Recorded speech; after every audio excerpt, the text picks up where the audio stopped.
नमस्कार। कथाओं के झुरमुट के लिए जो मैंने आज की कथा चुनी है, कहानी चुनी है, उसका शीर्षक है ताक झांक। ताक झांक मतलब ऐसे ऐसे देखना, दूसरे के बारे में चुपचाप से अगर कुछ जानने की इच्छा हो तो उसे ताक झांक करना कहते हैं। तो उस कहानी को लेकर शुरू करते हैं।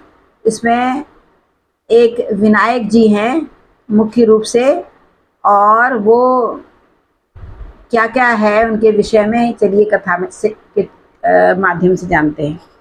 विनायक जी बचपन से ही शहर में पले बड़े, शिक्षित और कहें तो विकसित भी हुए।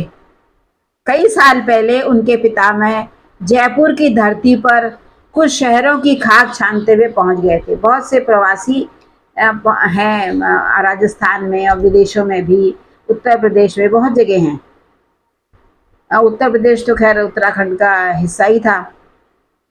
उनके दादाजी अपने दादाजी की निरंतर की डांट फटकार से आहत होकर एक दिन 12 वर्ष की अवस्था में घर छोड़कर पहाड़ के गांव की ऊपरी सड़क तक आ पहुंचे। तो ऐसे अक्सर होता है ना, बच्चे नाराज हो जाते हैं। तो वो गांव बसा हुआ था, उसके ऊपर सड़क थी उधर की तरफ, काफी पहाड़ के पास, एक एक पहाड़ को पार करके वहां तक पहुंच गए। उनके दादाजी अपने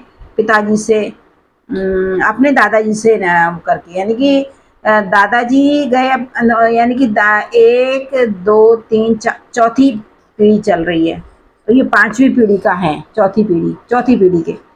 उसी समय एक प्रभात फेरी की टोली में संयोगवश शामिल हो उस मठ तक पहुंच गए जो असल में क्रांतिकारियों का प्रचंड ठिकाना था।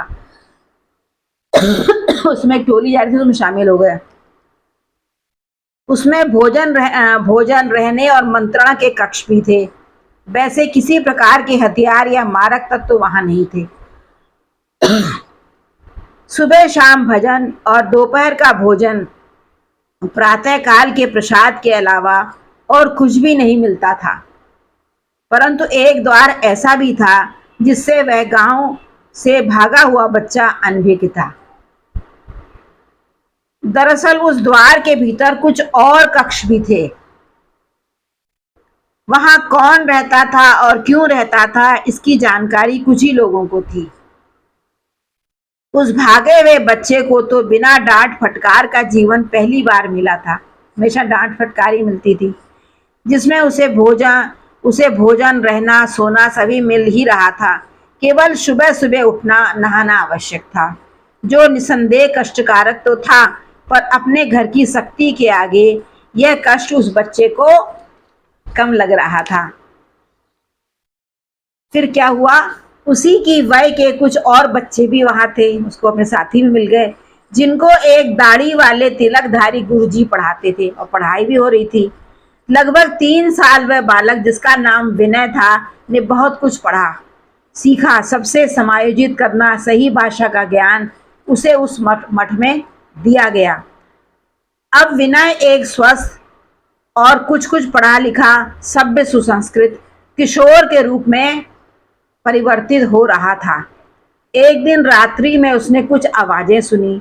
जब तक उसने उन्हें समझा, तब तक किसी ने उसे देख लिया, और अगले दिन विनय को पूजा व प्रसाद वितरण के बाद गुरु जी के पास एकांत में भेज दिया गया।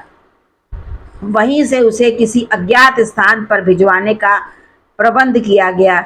जिस वाहन से उसे भेजा गया वह मार्ग में खराब हो गया।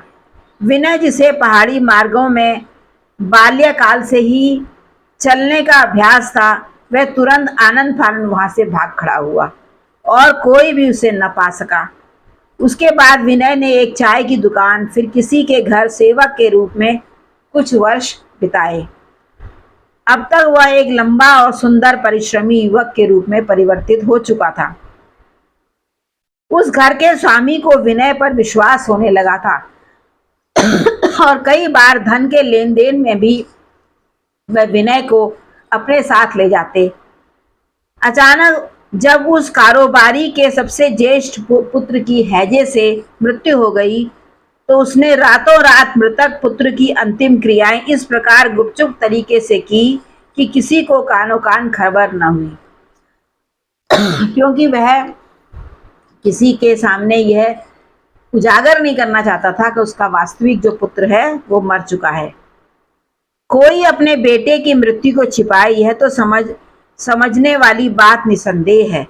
असल में सेठ जी का वह पुत्र उनकी विवाहिता पर अब मृत का एकमात्र पुत्र था, और जो उनकी अन्य संतानें थी वह बड़ी कोठी की उनकी प्रिय रूप जीवा, जिसे हम तवायफ या प्रौस कहते हैं, के बच्चे थे, जिनका पूरा व्यय भी सेठ जी ही उठाते थे।